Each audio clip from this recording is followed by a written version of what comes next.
नमस्कार विद्यार्थियों, आज हम जैव प्रौद्योगिकी के अनुप्रयोगों के बारे में विस्तार से अध्ययन करेंगे।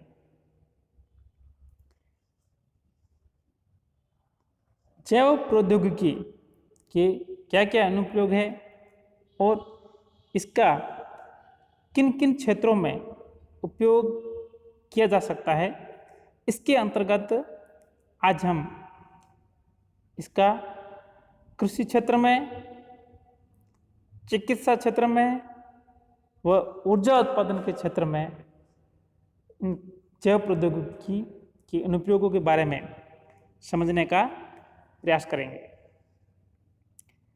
सबसे पहले हम देखते हैं कि जैव प्रौद्योगिकी का कृषि के क्षेत्र में किस प्रकार से अनुप्रयोग किया गया। हम सभी जानते हैं कि हरित क्रांति के द्वारा खाद्यान्न उत्पादन में हमें आत्मनिर्भरता प्राप्त हुई, लेकिन बढ़ती हुई जनसंख्या के साथ में खाद्यान्न आपूर्ति अपने आप में एक बहुत बड़ी समस्या दिनों दिन साबित हो रही है। इस बढ़ती हुई जनसंख्या के साथ में खाद्यान्न आपूर्ति के अनुपात को किस प्रकार से है जो हम मेंटेन कर सकते हैं, तो इसके लिए हमें है जो कुछ नई तकनीकों के बारे में विचार करना पड़ा। इसके अंतर्गत जो हमें कुछ संभावनाएं नजर आई वो है जो बायोटेक्नोलॉजी का इम्प्लीमेंटेशन इन एग्रीकल्चर फील्ड। तो इस प्रकार से हम कह सकते हैं कि कृषि के क्षेत्र में बायोटेक्नोलॉजी का यूज करके उसका है जो प्रोडक्शन को बढ़ाया गया है। जब हम बायोटेक्नोलॉजी के यूज की बात करते हैं, तो जब हम बायोटेक्नोलॉजी का यूज करते हैं किसी जीव के लिए, यानी उस जीव को हमने है जो रूपांतरित कर दिया है, मॉडिफाइड कर दिया है, किस टेक्नोलॉजी के द्वारा? बायोटेक्नोलॉजी द्वारा। रूपांतरित किस प्रकार से हुआ है? आनुवांशिकता, यानी जेनेटिकली रूपांतरित हो गया है। तो जब कोई भी जीव अपने मूल रूप से हट करके उसके अंदर अपन ने अपने हिसाब से कोई वांछित जीन उसके अंदर है जो इंसर्ट करके उसको रूपांतरित कर दिया है, तो इस प्रकार के रूपांतरित जीवों को हम आनुवांशिकता रूपांतरित जीव या जीएमओ, जेनेटिकली मॉडिफाइड ऑर्गेनिज्म कहते हैं। जिसे सामान्य भाषा में हम ट्रांसजेनिक ऑर्गेनिज्म भी कहते हैं, ठीक है ना।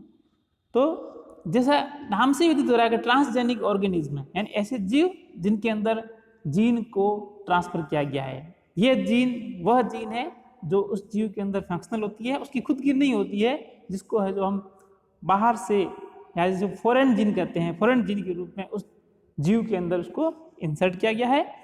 और इस प्रकार से हम कह सकते हैं जो ट्रांसजेनिक ऑर्गेनिज्म है, ये दो कैटेगरीज के हो सकते हैं, प्लांट हो सकते हैं और एनिमल्स होते हैं। और इवन तीसरे रूप में हम दे सकते हैं कि माइक्रो ऑर्गेनिज्म को भी ट्रांसफॉर्म किया जा सकता है। अब हम देखते हैं कि कृषि क्षेत्र में कौन कौन से है जो ऐसे आनुवंशिक रूपांतरित जीव थे जिसके फलस्वरूप उनके आनुवंशिक रूपांतरण द्वारा हमें है जो आशान्वित परिणाम प्राप्त हुए। इसके द्वारा, आनुवंशिक रूपांतरण के द्वारा अजैव प्रतिबलों जैसे ठंडा, सूखा, ताप आदि के प्रति अधिक टॉलरेंस वाली क्रॉप्स का है जो निर्माण करने में हम सफल हुए। वहीं दूसरी तरफ फसल के अंदर जो पीड़कनाशी होते हैं वो फसल के साथ जब अपन यूज करते हैं पीड़कनाशियों का फसल के अंतर्गत अन्य खरपतवार को नष्ट करने के लिए, तो ये जो रासायनिक पीड़कनाशी होते हैं ये है जो उस खरपतवार के साथ साथ उस मुख्य फसल को भी है जो नुकसान पहुंचाते हैं। इसलिए बायोटेक्नोलॉजी के द्वारा ऐसा प्रयास किया गया कि हम इस प्रकार की प्रतिरोधी फसलें विकसित करें जो उस खरपतवार को तो नष्ट कर ले, लेकिन वह जो पीड़कनाशी है वो है जो उस खरपतवार को उस फसल को है जो कोई नुकसान नहीं पहुंचाए।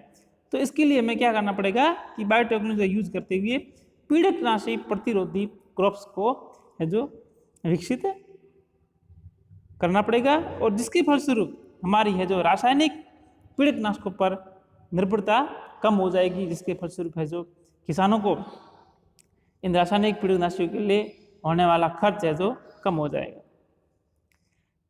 तीसरी बात है कटाई के पश्चात यानी आफ्टर हार्वेस्टिंग होने वाले नुकसानों को कम करने में भी ये टेक्नोलॉजी हमें हेल्प करती है।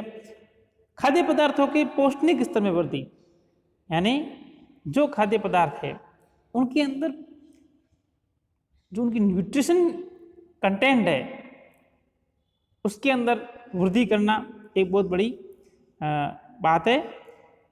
उदाहरण के रूप में हम देखते हैं कि जो चावल की जो वैरायटी विकसित की गई है गोल्डन राइस, उसके अंदर विटामिन ए समृद्ध है जो जीन है जो उसके अंदर इंसर्ट की गई है, जिसके फलस्वरूप हमें जो गोल्डन राइस है उसके अंतर्गत हमें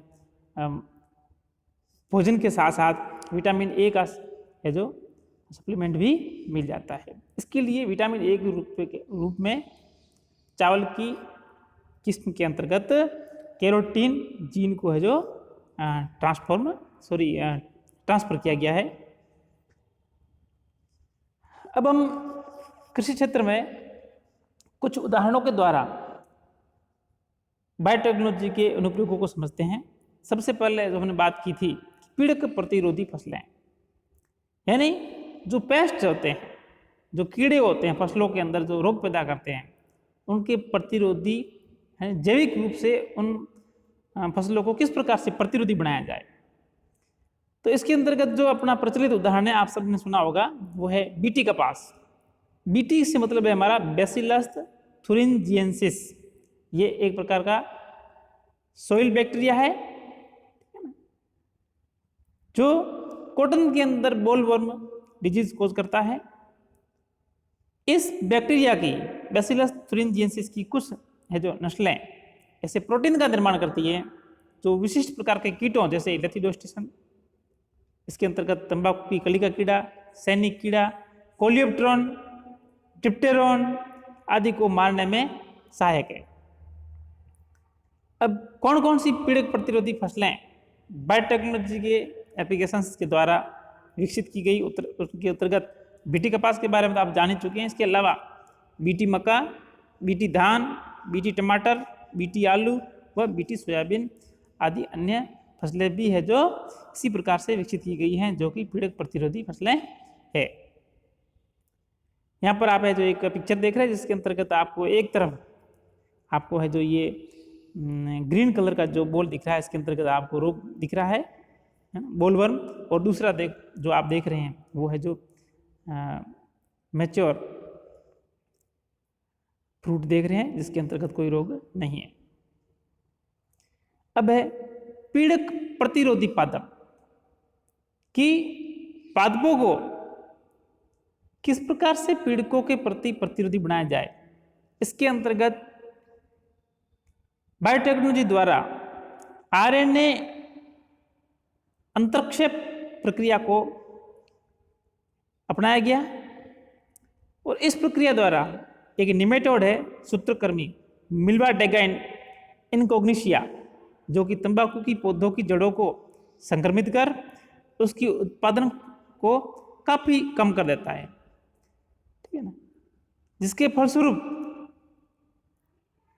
उत्पादन की दर कम हो जाती है और लागत अधिक हो जाती है। अब इस समस्या का हल करने के लिए बायोटेक्नोलॉजी के द्वारा आरएनए अंतरक्षेप प्रक्रिया को अपनाया गया और तंबाकू की पौधों की किस्म को इस सूत्रकृमि के प्रति प्रतिरोधी बना दिया गया। यानी अब जो नई किस्में विकसित की गई है वह इस पार्टिकुलर निमेटोड के प्रति प्रतिरोधी है, अर्थात इस प्रकार के पादपों के अंतर्गत अब इनकी जड़ों में मृदा के अंतर्गत यह सूत्रकृमि मिल्वाडेगा इनकॉग्निशिया उस पादप की जड़ों को यानी जो रूपांतरित पादप है वो संक्रमित नहीं कर सकता। यहाँ पर आप चित्र में देख रहे हैं जो फर्स्ट डायग्राम है उसके अंतर्गत आप देख रहे हो जड़ों के अंतर्गत है जो इस निमेटोड मिल्वा डेगाइन इनकोग्निशिया का संक्रमण है, जिसके फलस्वरूप जड़ों के अंदर स्वेलिंग हो जाती है। और दूसरी तरफ आप देख रहे हो नॉर्मल प्लांट्स जो कि रूपांतरित प्लांट्स है, इसके अंतर्गत निमेटोड्स का कोई संक्रमण नहीं होता है। अब मेडिकल फील्ड में बायोटेक्नोलॉजी का क्या उपयोग है, तो इसके अंतर्गत जो सबसे महत्वपूर्ण जो उपलब्धि है हमारी वो है जेनेटिकली बिल्ट इंसुलिन। इंसुलिन जो आप सभी जानते हैं कि इंपॉर्टेंट लाइफ सेविंग ड्रग है डायबिटिक पेशेंट के लिए। जो डायबिटिक पेशेंट होते हैं उनके अंदर उनकी जो पैंक्रियाज की जो आइसलैंड सेल्स होती है वो इंसुलिन का फॉर्मेशन करने में फेलियर हो जाती है, जिसके फलस्वरूप उनके शरीर में पर्याप्त मात्रा में इंसुलिन नहीं बन जाता है। ये जो इंसुलिन हार्मोन होता है ये दो पॉलीपेप्टाइड से बनकर बना होता है, ए और बी। तो जनरली ये जब सीक्रेट होता है तो प्रो हार्मोन के रूप में होता है, बाद में जब मैच्योर होता है, जब इन पॉलीपेप्टाइड्स के अंतर्गत से एक एक्स्ट्रा पॉलीपेप्टाइड होती है सी, वो जब रिमूव हो जाती है तब ये दोनों पॉलीपेप्टाइड ए और बी आपस में 2 डाइसल्फाइड बॉन्ड द्वारा जुड़ी रहती है, तब ये है जो एक्टिव हो जाता है और ये प्रो हार्मोन से एक्टिव इंसुलिन हार्मोन बन जाता है। अब ये तो एक सामान्य प्रोसीजर था। अब हम देखते हैं कि बायोटेक्नोलॉजी ने किस प्रकार से है जो इस मांग को, जो कि डायबिटिक पेशेंट है उनकी मांग को किस प्रकार से है जो पूर्ति की जाए मार्केट के अंतर्गत इंसुलिन की, इसके लिए बायोटेक्नोलॉजी के द्वारा यह सोचा गया कि प्रत्येक उत्पाद के लिए या प्रत्येक प्रोटीन के लिए, प्रत्येक हार्मोन के लिए एक जीन जिम्मेदार होता है। तो क्यों ना उस जीन को निकाल करके एक ग्राही कोशिका में उसको है जो इंसर्ट किया जाए और वहाँ पर कल्चर मीडियम के अंतर्गत उस जीन को है जो एक्सप्रेस होने के लिए प्रेरित किया जाए और उसके उत्पादों को कलेक्ट किया जाए। तो इस तरह की तकनीक के अंतर्गत आप यहाँ पिक्चर के अंतर्गत देख रहे होंगे कि आपको एक बैक्टीरियल सेल दिखाई दे रही है जिसे हम एसिडिकिया कोलाई कहते हैं, इकोलाई, जो कि आप सभी जन जानते हैं कि हमारी ह्यूमन की इंटेस्टाइन में पाई जाती है। और ये जो इकोलाई है इसके अंतर्गत इसके मुख्य डीएनए के अलावा आपको एक और स्ट्रक्चर नजर आई है जिसको एक्स्ट्रा क्रोमोसोमल डीएनए कहते हैं, इसको साइंटिफिक लैंग्वेज में प्लाज्मिड कहते हैं। और दूसरी तरफ आप देख रहे हैं कि ह्यूमन डीएनए से इंसुलिन जीन को पृथक किया गया और बाद में इस जीन को इस इकोलाई प्लाज्मिड के अंतर्गत इंसर्ट करके और हमने एक नया आरडीएनए यानी रिकॉम्बिनेंट प्लाज्मिड निर्मित किया और इस रिकॉम्बिनेंट प्लाज्मिड को हमने पुनः इकोलाई सेल में ट्रांसफर किया और इस प्रकार से आप अब जो ये नई सेल देख रहे हो इस सेल के अंतर्गत है जो ये इंसुलिन जीन प्लाज्मिड के साथ में समाकलित है, या फिर ऐसे कह सकते हैं कि ये है जो नॉर्मल इकोलाई सेल है और ये है जो एक रिकॉम्बिनेंट इकोलाई सेल है। अब इसको है जो हम किण्वन के लिए छोड़ देते हैं जिसके फलस्वरूप इंसुलिन हार्मोन का सिंथेसिस होता है और बाद में इसको है जो एक्सट्रैक्शन और इसका प्यूरिफिकेशन करके इनसे इंसुलिन हार्मोन का है जो निष्कर्षण करके प्राप्त करते हैं और बाद में उसकी मार्केटिंग की जाती है। तो ये एक सामान्य प्रोसेस है किस प्रकार की बायोटेक्नोलॉजी के द्वारा इंसुलिन हार्मोन का फॉर्मेशन किया जाता है। ये जो सबसे पहले जो सोचा गया कि ये काम कैसे किया जाए, तो जेनेटिक इंजीनियरिंग जेनेटिक इंजीनियरिंग के द्वारा इकोलाइम से जो इंसुलिन हमने इस प्रकार से समझने की कोशिश की, बायोटेक्नोलॉजी की इस ब्रांच के अंतर्गत ये जो हम प्रोसीजर कर रहे हैं, इस प्रोसीजर को बोलते हैं जेनेटिक इंजीनियरिंग। और इंसुलिन के संदर्भ में बात करते हैं तो सबसे पहले 1978 में जेनटेक कंपनी ने इसका प्रोडक्शन की शुरुआत की। बाद में एक अमेरिकी कंपनी इली लिली ने 1982 में इसका व्यावहारिक उत्पादन शुरू किया और 5 जुलाई 1983 को जेनेट इंजीनियरिंग जो कंपनी थी उसके द्वारा इन्होंने है जो एक इंसुलिन हार्मोन को मार्केट में सेलिंग की, वो ह्यूमुलिन नाम से उसको है जो प्रचार करवाया। तो इस प्रकार से जो कमर्शियली जो इंसुलिन है उसको ह्यूमुलिन नाम दिया गया। जीन चिकित्सा यानी जीन थेरेपी, यहाँ पर जीन थेरेपी से हमारा तात्पर्य है कि अगर कोई इस प्रकार का रोग है जो पार्टिकुलर एक जीन की डेफिशिएंसी या जीन के अंदर कोई विकार आ गया है, उसके फलस्वरूप है, तो जेनेटिक इंजीनियरिंग द्वारा एक ऐसा प्रयास किया जाता है कि उस पार्टिकुलर डिफेक्टिव जीन को या तो रिमूव किया जाए या उसके अंदर से कोई ऐसा चेंजेस लाया जाए जिसके फलस्वरूप उस विकार को दूर किया जा सके। तो जीन चिकित्सा का सबसे पहला प्रयोग है जो 1990 में एक 4 वर्षीय लड़की में जो एडीए की एंजाइम की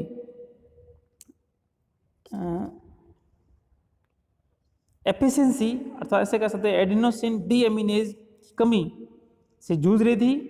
अब इस प्रकार की एडीए जब उस लड़की के शरीर में नहीं बन रहा है तो इस कमी को कैसे दूर किया जाए, इसके लिए जो वैज्ञानिकों द्वारा जीन थेरेपी को अपनाया गया और इसके अंतर्गत किसी बच्चे या भ्रूण में चिन्हित जीन के दोषों को सुधार किया जाता है। अब सुधार कैसे करेंगे, इस हेतु आनुवंशिक दोष वाली कोशिकाओं के अंतर्गत सामान्य जीन को व्यक्ति या भ्रूण में स्थानांतरित करते हैं, जो सामान्य जीन निष्क्रिय जीन की क्षतिपूर्ति कर उसके कार्यों को संपन्न करती है। तो इस प्रकार से उस दोषपूर्ण जीन को परिवर्तित या ठीक किया जा सकता है, जिसके फलस्वरूप वो उस पार्टिकुलर डिफेक्टिव जीन के कारण होने वाली डिजीज से मुक्ति मिल जाती है। ये जो एडीए की कमी वाला जो अपन जीन देख रहे हैं, इस पार्टिकुलर जब किसी भी शरीर में एडिनोसिन डीएमिनेज की कमी हो जाती है तो उसके फलस्वरूप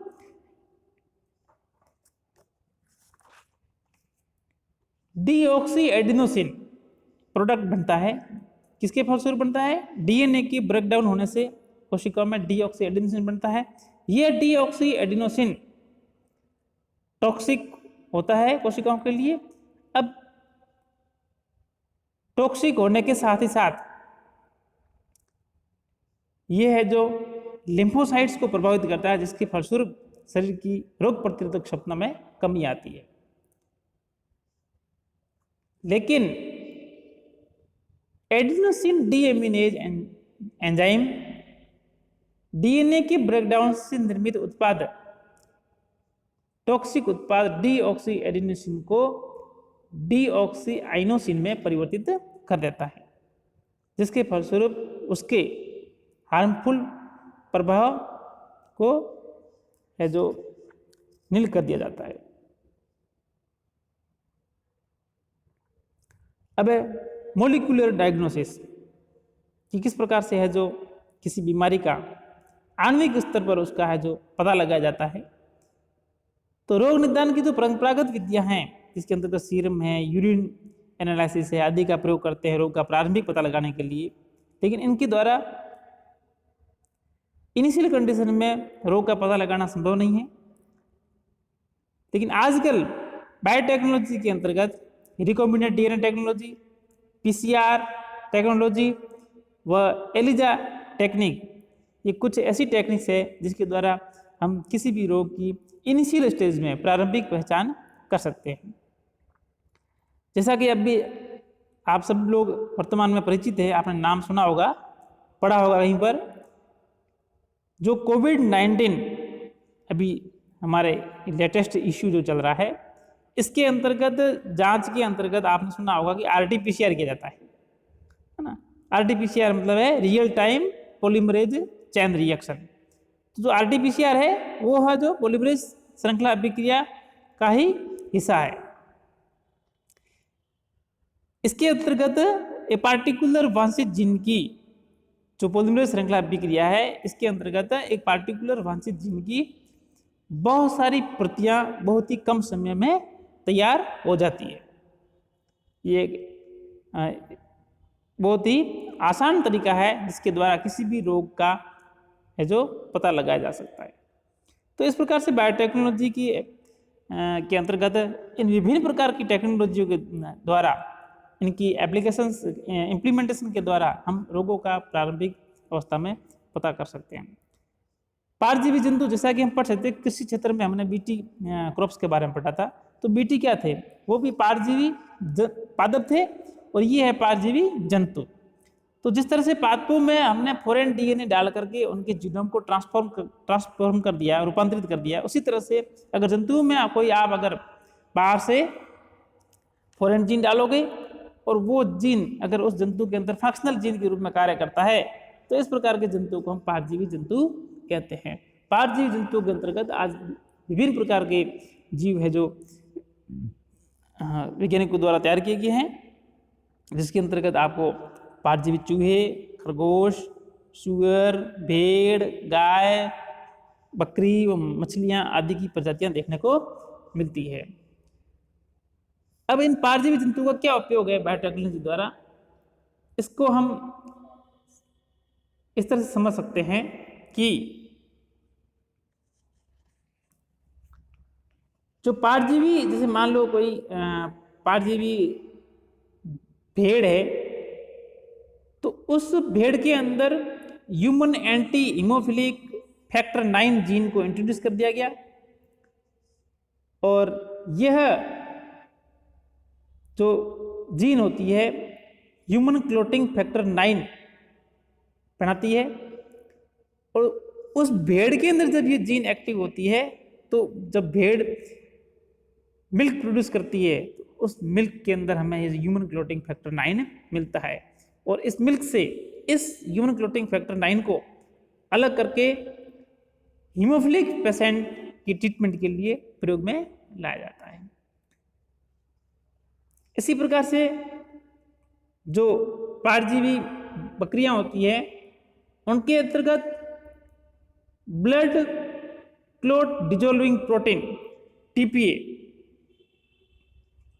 की जीन डाल दी जाती है, जिसके फलस्वरूप उनके दूध के अंतर्गत ब्लड क्लोट डिजोल्विंग प्रोटीन प्राप्त होता है, जिसका उपयोग कोरोनरी थ्रोम्बोसिस डिजीज को ठीक करने के लिए किया जाता है। इसी प्रकार से बायोटेक्नोलॉजी के क्षेत्र में जो महत्वपूर्ण अन्य उपयोग है, उसके अंतर्गत सबसे बड़ा जो हमारा वर्तमान का इमर्जिंग फील्ड है वो है एनर्जी प्रोडक्शन। एनर्जी प्रोडक्शन के अंतर्गत सूक्ष्म जीवों के द्वारा हम जानते हैं कि किण्वन के फलस्वरूप अल्कोहल का प्रोडक्शन किया जाता है। तो सूक्ष्म जीवों का इस प्रकार से मॉडिफाइड किया जाए कि उनके द्वारा अल्कोहल प्रोडक्शन की रेट को बढ़ाया जाए, अर्थात वृहद स्तर पर अल्कोहल का अगर उत्पादन किया जाए तो अल्कोहल का हम ऊर्जा स्रोत के रूप में उपयोग कर सकते हैं। वही है बायोगैस उत्पादन के बारे में बात करते हैं, तो कृषि, शाक व अन्य घरेलू कार्बनिक व्यर्थ पदार्थों तथा गोबर से सूक्ष्म जीवों की क्रिया द्वारा बायोगैस तैयार की जाती है। और इस बायोगैस का जो मुख्य घटक है वो है मीथेन गैस होती है, जो कि 50 से 68% तक होती है और ये ऊर्जा का बहुत ही एक सस्ता साधन है। इस प्रकार से हम उन जीवों में जो जिन्हें हम मिथेनोजन बैक्टीरिया कहते हैं, उनके अंदर अगर उनको इस प्रकार से रूपांतरित करें कि वो अधिक से अधिक है जो इस प्रक्रिया को संपन्न करने में सक्षम हो, तो हमें ऊर्जा के क्षेत्र में हम काफ़ी हद तक है जो हम प्रोग्रेस कर सकते हैं। और तीसरी जो बात है ऊर्जा उत्पादन क्षेत्र में, वो है हमारा हाइड्रोजन स्रोत। हाइड्रोजन गैस का ऊर्जा स्रोत के रूप में उपयोग करना। इस हाइड्रोजन गैस को प्राप्त करने के लिए टेक्नोलॉजी के उपयोग के द्वारा जल का प्रकाशीय अपघटन सौर ऊर्जा द्वारा कराया जाता है, जिसके फलस्वरूप हमें जल का प्रकाशीय अपघटन होने से हाइड्रोजन आयन प्राप्त होते हैं। इन हाइड्रोजन आयनों का क्लेमाइडोमोनास, क्लोस्ट्रीडियम, क्रोमेशियम, रोडोस्पाइरलम आदि प्रकार के सूक्ष्म जीवों के अंदर उपस्थित एंजाइम्स हाइड्रोजनेज तथा नाइट्रोजनेज द्वारा इन हाइड्रोजन आयनों को हाइड्रोजन गैस में परिवर्तित कर दिया जाता है और इस हाइड्रोजन गैस का ऊर्जा स्रोत के रूप में उपयोग किया जाता है। तो इस प्रकार से जो ये इफर्ट्स है बायोटेक्नोलॉजी के इम्प्लीमेंटेशन के द्वारा जो ऊर्जा क्षेत्र में किए गए हैं, ये इको फ्रेंडली है। तो हम सारांश के रूप में कह सकते हैं कि वर्तमान समय में जैव प्रौद्योगिकी अर्थात बायोटेक्नोलॉजी का प्रयोग कई महत्वपूर्ण क्षेत्रों तथा आर्थिक महत्व की फसलों व जीवों की किस्मों को विकसित करने के लिए किया जा रहा है, जिसके द्वारा